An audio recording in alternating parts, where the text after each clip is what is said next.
Again, I informed the Speaker and asked clearance about the instructions ng Pangulo. At ang sabi niya, wala tayong magagawa. Kaya po nagtataka ako kung bakit sinasabi ni Pangulo na hindi niya makilala ang budget. Samantalang lahat na binawas at dinagdag sa mga ahensya ng gobyerno ay humihingi ng approval sa kanya si Sec. Mina Pangandaman. Bago namin ginawa o tinapos ni Senator Chis Escudero during the BICAM. Sinabi pa ni Sec. Mina, everything is cleared with the President. Basta importante, pasok ang pondo na request ng Pangulo. The following day, sinabi ni Sec. Mina, approve na si Presidente BBM sa lahat na binawasan na ahensya. Masaya na ang Pangulo dahil naipasok ang gusto niyang 100 billion insertion. Wala pong perang napunta sa akin.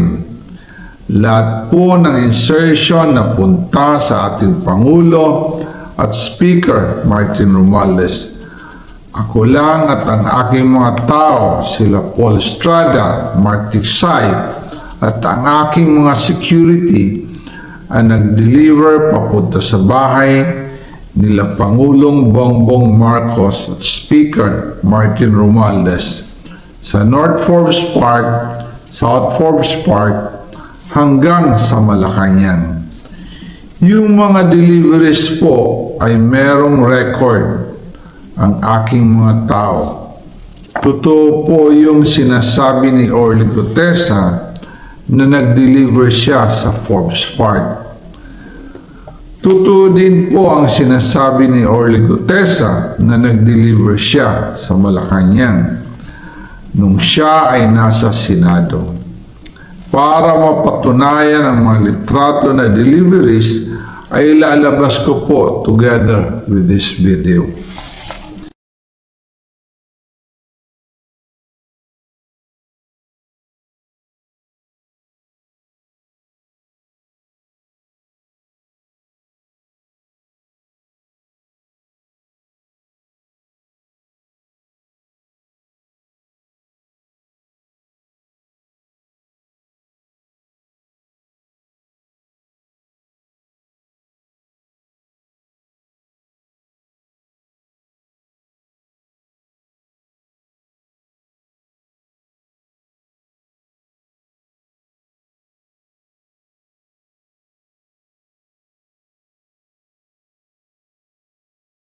After po ng approval ng budget sa General Appropriations Act of 2025, nagtanong po ako sa DPWH kung magkano ang kailangan na ibigay sa Office of the President o ang SOP na bigayan.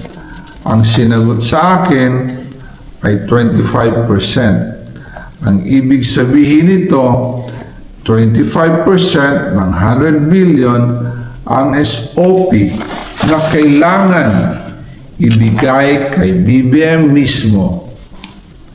In total, 25 billion ang napunta kay Pangulong Bongbong Marcos.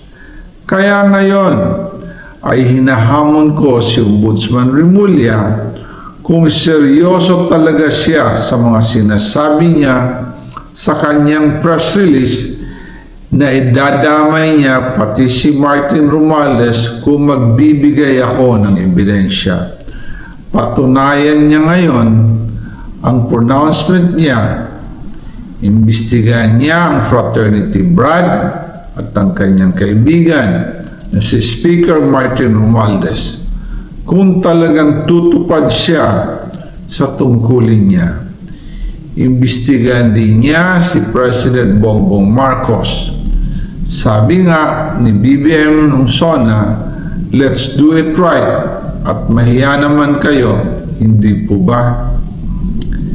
Nananawagan din po ako sa Senado na imbestigahan ang 100 billion insertion ni Presidente Alam ko po na hindi gagawin ni Ombudsman Remulla ang hamon ko. Pero magaling ang Senado sa investigasyon at ako ay naniniwala na dahil sa kanila lalabas ang katotohanan.